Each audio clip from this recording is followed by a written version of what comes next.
तेरे उद्धव जी पूछे, तेरी गागर स्वयं श्री कृष्ण ने उठाई है? बोले तो मैंने कौन को माखन मेरे हाथ से खवायो, कौन को मेरे हाथ से दूध पवायो, ये तुम बताओ, ये माखन किसने आरोग्य? वो कृष्ण नहीं थे तो और कौन थे? वो ब्रह्म थे, व्यापक ब्रह्म थे। अरे 2 हाथ 2 पैर वाले स्वयं से ठाकुर जी हमारे सामने खड़े, और मेरे अपने हाथ से माखन खवायो।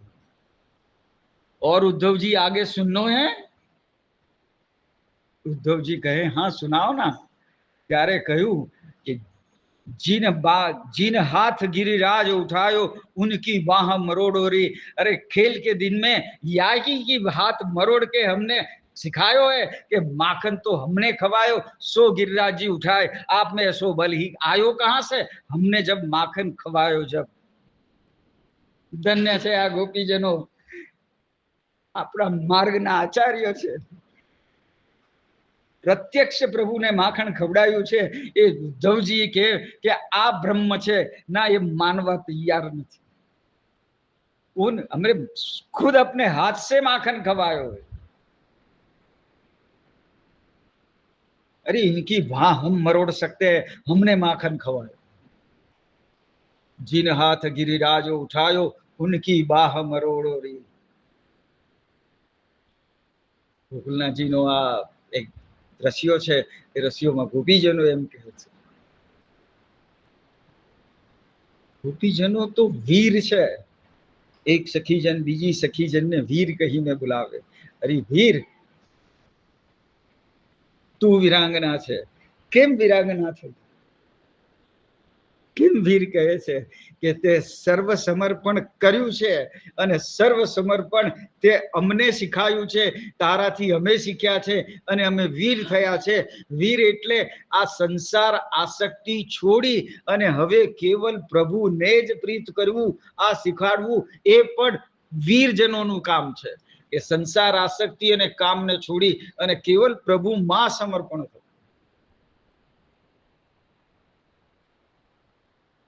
લડવામાં હોશિયાર હોય એને વીર ના કહેવાય।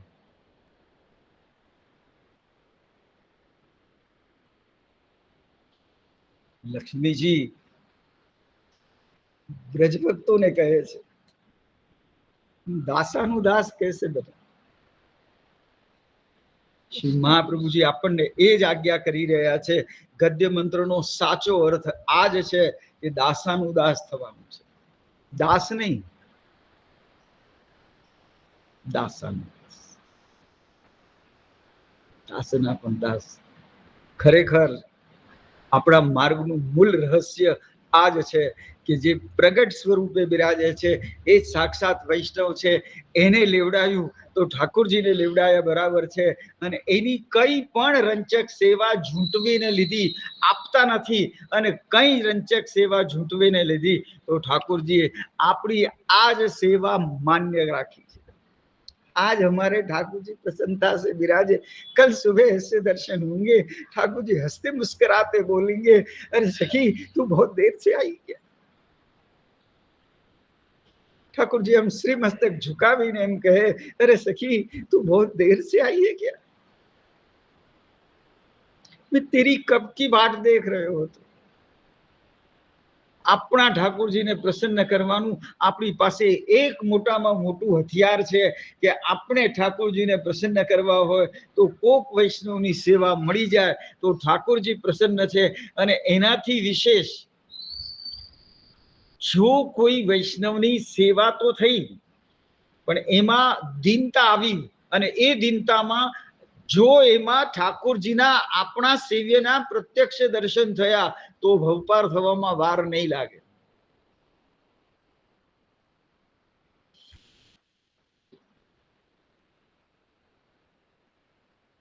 વૈષ્ણવની સેવા થવી જોઈએ।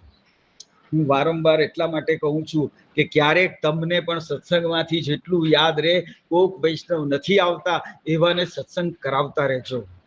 સૌથી વધારે શ્રેષ્ઠમાં શ્રેષ્ઠ સત્સંગ છે, કોઈને સત્સંગ આપજો। આ સેવા છે વૈષ્ણવની। અને જો ઠાકુરજી કરાવે ને તો આ કરવા જેવું છે. કરી લેવાનું, આજ કરી લેવાનું. આજ પ્રાપ્ત થશે ને તો ઠાકુરજી સત્સંગ આપણા જે કઈ પ્રભુને જે ગમે છે, શ્રી મહાપ્રભુજીના વચનામૃત છે કે કોઈ પણ વચનામૃત છે અને જે શાસ્ત્રોક્ત છે એ વચનામૃત પ્રભુને સંભળાવીશું ને તો ઠાકુરજી અતિ પ્રસન્નતાથી બિરાજશે નહીં, ઊભા થઈને નાચવા પણ લાગશે. ગોપીજનોએ ઠાકુરજીને બહુ નચાયા છે. એના ઘરનું ઠાકુરજી રોટીનો ટુકડો માંગીને આરોગતા. આપણા જેવા જીવોને શીખાવ્યું છે કે કોઈ વ્રજ ભક્તને ત્યાં જઈ અને એક રોટીનો ટુકડો માંગીને પણ લેજો. 2000ની સાલમાં યાત્રામાં અમરેલી ઘરની યાત્રા હતી. દાદાજી યાને વ્રજજીવનજી મારે એમની સાથે થોડીક વાર બેસવાનું ક્યારેક થતું હતું ત્યારે મને એવું કહેતા કે રસ્તામાં ચાલતા ચાલતા જેમ પાછળ ઓરડો હોય અને આગળ આ નળિયા વાળું કે છાપરા વાળું છાપરું હોય ને અને એ ઝૂંપડામાં કોઈ વ્રજવાસી જો રોટી બનાવતા હોય ને તો એને 2 હાથ જોડી માંગી એને કોઈ ભેટ કરીને એમ કહેવાનું એક રોટીનો ટુકડો આપો ને. અને એ એના ઘરમાં ઊભા રહીને લઈ લીધું. પ્રભુએ માંગતા શરમ નથી કરી. ઠાકોરજી ગોપીજી વ્રજવાસીના ઘરનું આરોગતા હતા. અને આવો અવસર જે દિવસે મળ્યો એ દિવસે દાદાજી અનાયાસે ગાડીમાંથી ત્યાંથી પસાર થઈ રહ્યા હતા. હજુ અમે વિચાર કરીએ છીએ કે વ્રજજીવનજીએ જે કહ્યું છે એ પાછળ ગાડી આવીને ઊભી રહી, અમને ખબર નહોતી. અને અમે જ્યારે રોટીનો ટુકડો માંગ્યો ત્યારે દાદાજીએ આ ગાડીનું બારણું ખોલીને કહ્યું, હમારે લીએ ભી કછું માંગ લો, હમ ભી લેંગે. દાદાજીએ સ્વયં પણ એક રોટીનો ટુકડો આરોગ્ય.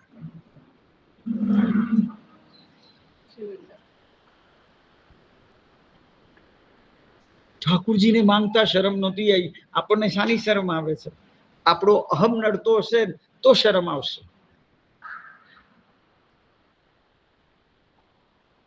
વ્રજજન છે, વ્રજજનથી તો માંગીને લેવાય, પ્રસાદી રૂપે માંગીને લેવાય, કઈ ચિંતા નહીં.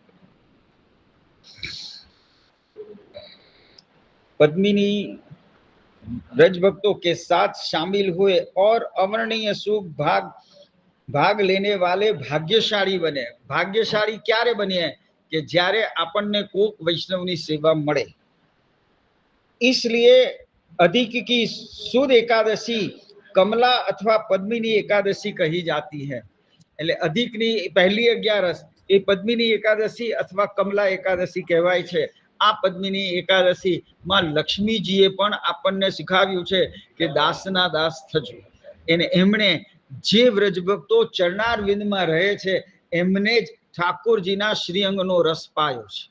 ચરણ સેવા નથી કરી,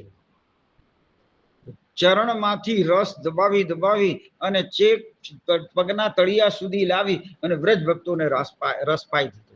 કારણ કે ઠાકોરજીના શ્રીઅંગમાં નથી, આપણા જેવું શરીર નથી, અપ્રાકૃત છે. અને અપ્રાકૃત શરીરમાં કેવલ રસ ભર્યો છે અને એ રસ જ વ્રજ ભક્તોને પાઈ દીધો છે. આપણા જેવું હાડ માંસથી ભરેલું આ લોહી અને હાડકાથી બનેલું એવું શરીર ઠાકોરજીનું નથી, ચિન્મય છે, અપ્રાકૃત છે. એટલે ઠાકોરજીના શ્રીઅંગમાંથી કમળના જેવી સુગંધ આપણને આવવી જોઈએ. ઠાકોરજીના શ્રીઅંગની સુગંધ સોંધોની સુગંધ છે. આ સોંધોની સુગંધ એવું કેમ કહ્યું?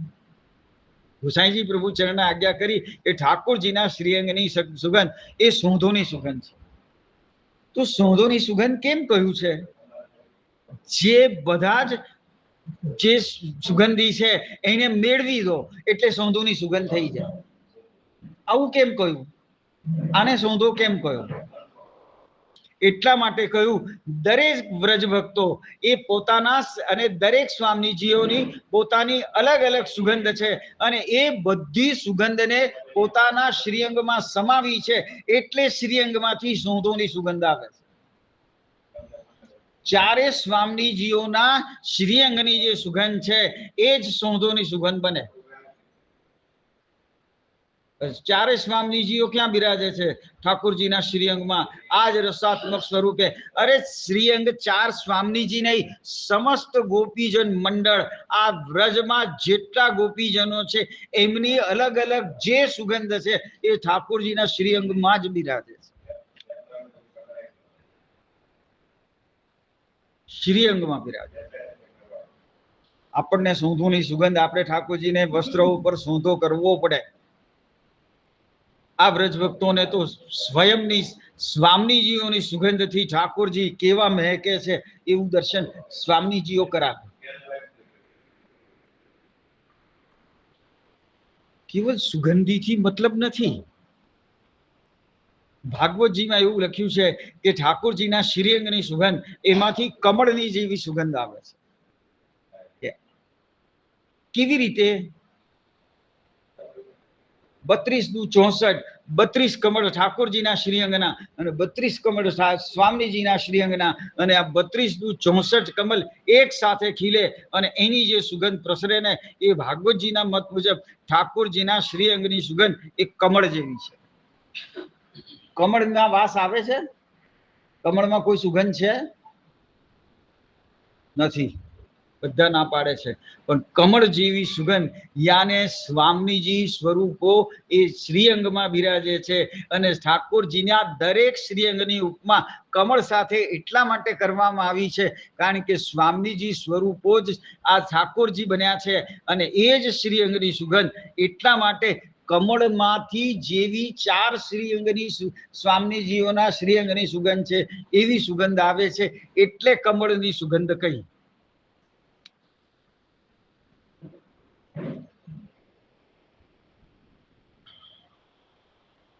ઠાકોરજીની સેવામાં લક્ષ્મીજીને પણ અધિક માસમાં અધિક આનંદ આવ્યો. આપણે વાત અટકી હતી કે અધિકમાં આપણે શું કરવું જોઈએ. અધિકમાં નામ સ્મરણ અને પ્રભુમાં એવો પ્રેમ જાગવો જોઈએ. કૃપાનાથ અત્યાર સુધી કાંઈ નથી કર્યું. ભલે પુરુષોત્તમ માસ આવ્યો પણ હવે આ પુરુષોત્તમ માસ મને 13 મહિના સુધી આવો જ ભાવ રખાવે એવી આજ્ઞા કરો.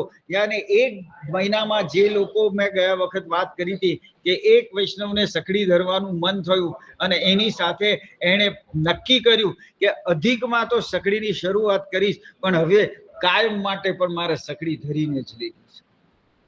મેં તમને પહેલા પણ વાત કરી હતી કે દ્વારકેશ બાબા વડોદરા વાળા પાસે એક વૈષ્ણવથી મેં આજ્ઞા લીધી હતી અને જ્યારે આ અધિક માસ પૂરો થયો ત્યારે એ બહેને મને કીધું હતું, એમને પ્રોબ્લેમ એવું હતો કે 4 દિવસ આ સખડી કોણ ધરશે.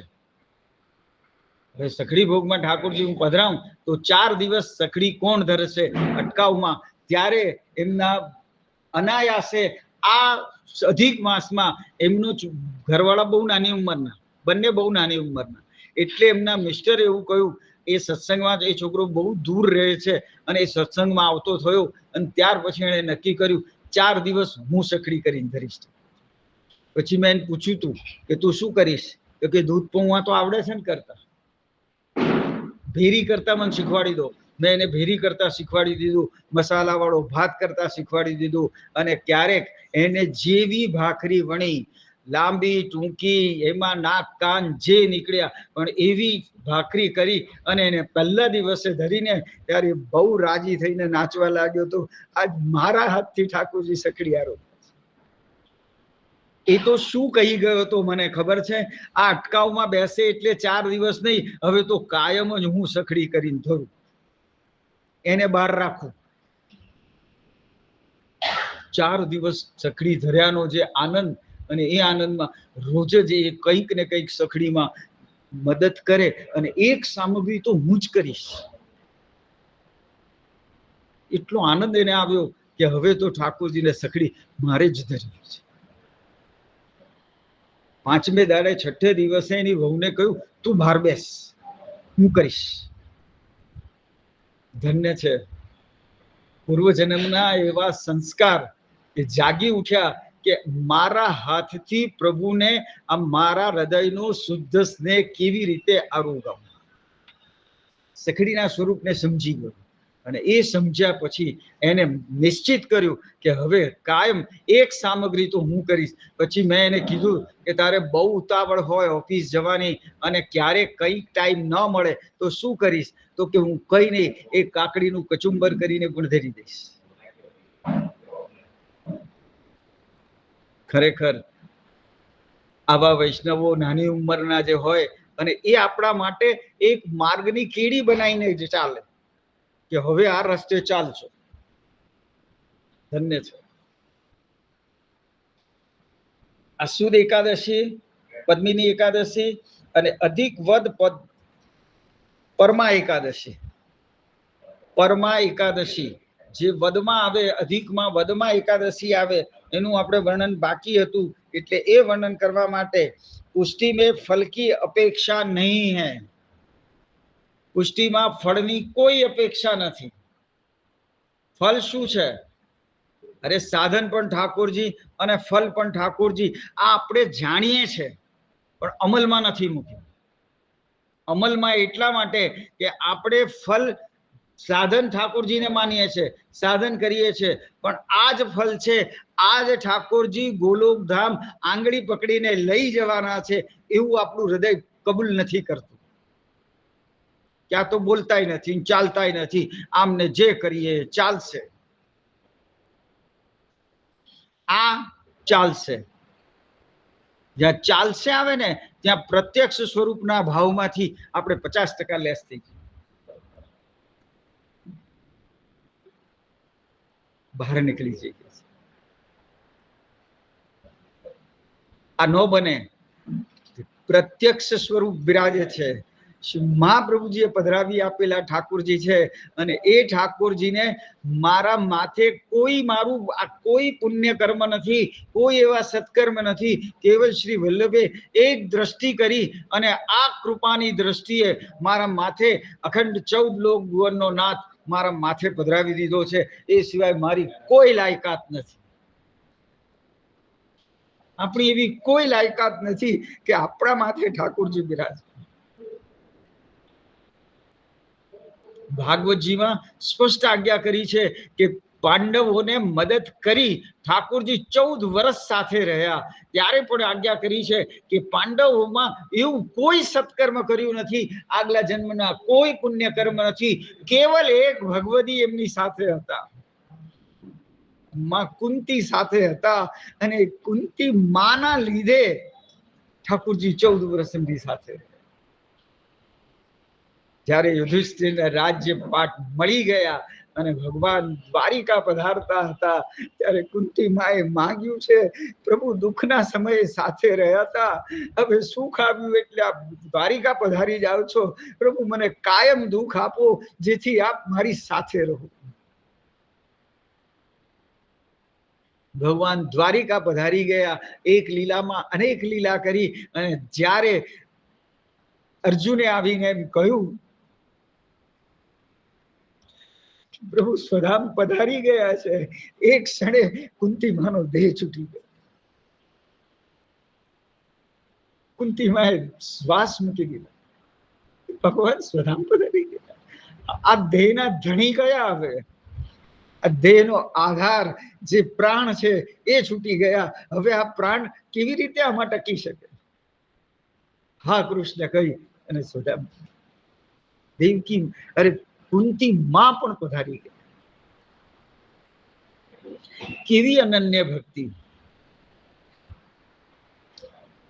ગોકુલનાજી સાથે 78 ભગવતી પધારી ગયા. ગુસાઈજી સાથે 4 ભગવતીઓ પધારી ગયા. કેટલી બધી અનન્યતા હશે. ચતુર્બુદ્ધદાસજી અને છીત સ્વામીએ તો હજુ પૂરો શબ્દ સાંભળ્યો નથી. શ્રી ગુસાઈજી નિત્ય લીલા આ બોલે છે ત્યારે તો બંનેના પ્રાણ છૂટી ગયા છે. પધારે સાંભળ્યું નથી?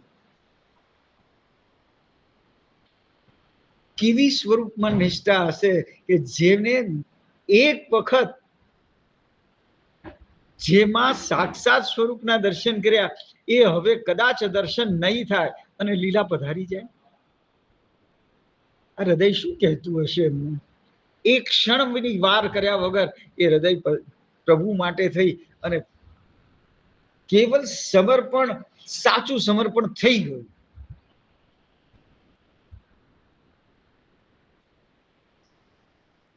મને તો કુંતી માએ જે દુઃખ માંગ્યું આજ દિન સુધી કોઈએ દુઃખ માંગ્યું હોય એવું મને યાદ નથી. મેં ઘણા બધા ગ્રંથો પ્રભુએ કૃપાથી વાંચ્યું છે, પણ કોઈએ દુઃખ માંગ્યું છે એવું મેં ક્યાં સાંભળ્યું? પ્રભુ જેવા રાખો છો એવા રાખજો, પણ આપ સાથે રહેજો. ચતુરંગી સેના કૌરવોએ માંગી હતી અને અર્જુને કેવલ કહ્યું કે આપ શ્રી કૃષ્ણ મારી સાથે રહેજો.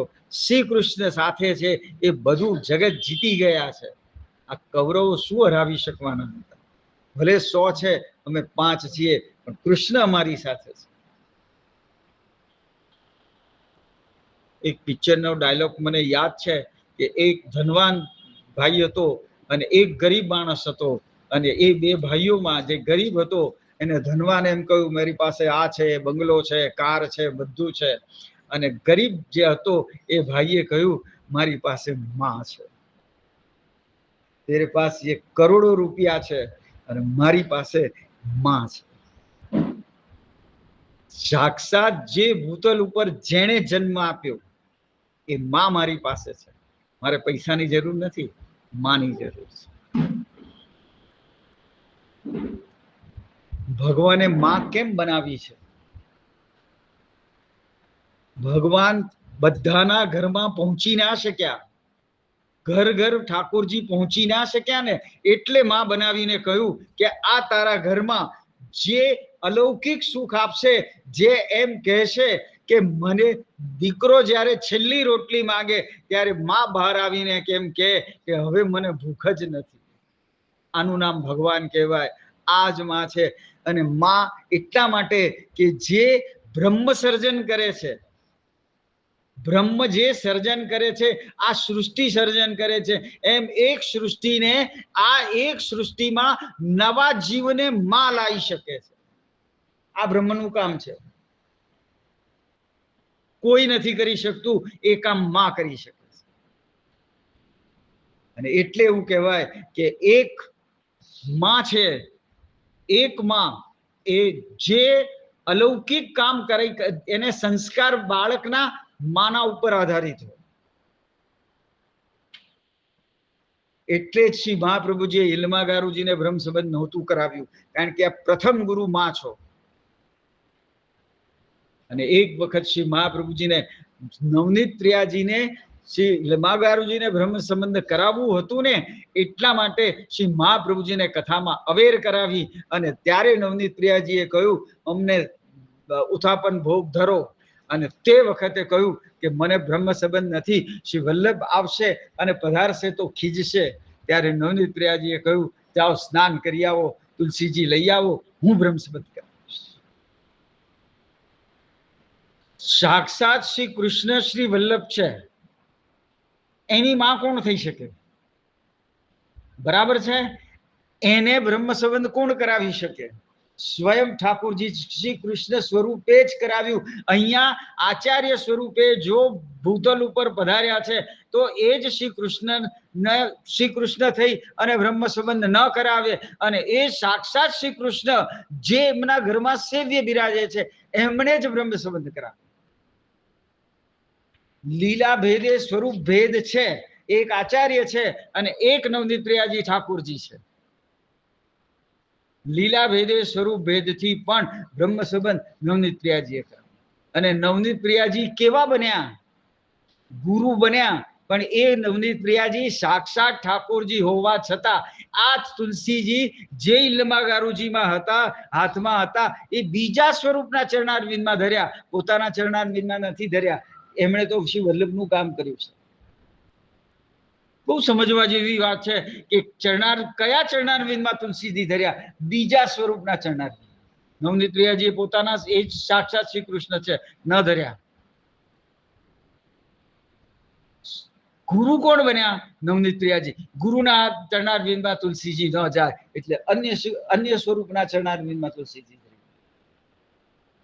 આપણે આ વાર્તા પ્રસંગ જાણીએ છીએ, પણ કેમ થયું એને સમજવાની બહુ જરૂર છે.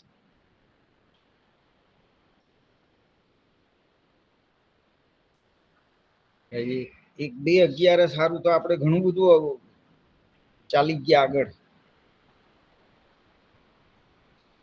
उसमें साधन वही फल और फल वही साधन. જે ફલ છે એ જ સાધન છે.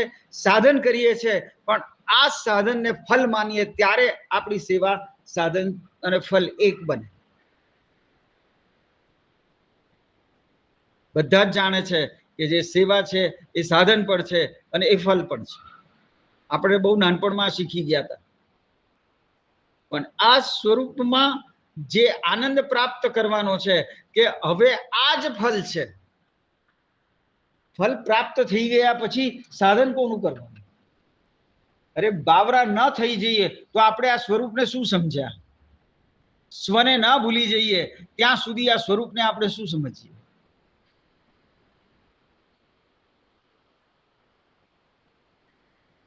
જગત એમ કહે કે આના ઠાકુરજી 10 વાગે જાગે છે, અરે 12 વાગે છે કેમ નથી જાગતા? પણ એના રસાત્મક સ્વરૂપને એ જાણે છે, માણે છે અને એને સમય સાથે કોઈ અનુસંધાન નથી. સમય સાથે કોઈ અનુસંધાન ના હોય ત્યારે ફલાત્મક દશા પ્રાપ્ત કરાવે. તમે બધા આટલા બધા દૂર દૂર જઈને બેસશો તો પછી અવાજ ત્યાં સુધી પહોંચશે કે નહીં ખબર નથી.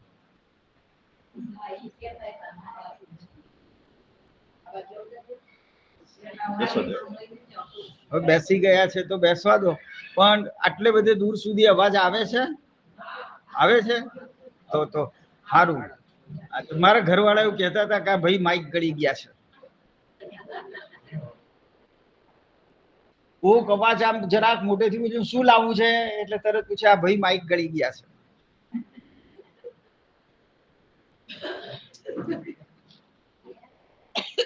માઇક ગળી ગયા છે એવું કહેવાય?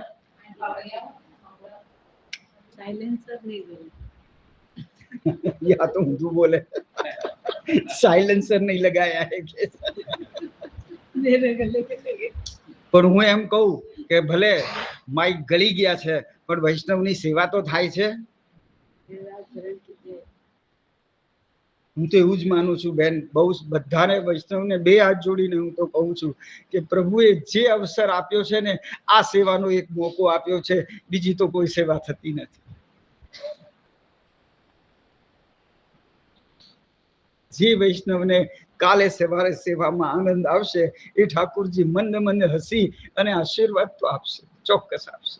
બસ આપણે તો એટલું જ ઈચ્છીએ છીએ કે પ્રભુ જેવું કરાવે તેવું. ક્યારેક ભૂલ પણ થતી હશે, ભૂલ વૈષ્ણવો બહુ ઉદાર છે. વૈષ્ણવો બહુ ઉદાર હોય અને કદાચ ભૂલ થાય સત્સંગમાં તો એ ભૂલને ક્ષમા કરી દે છે. ભૂલ બતાવતા નથી, સહન કરી લે છે.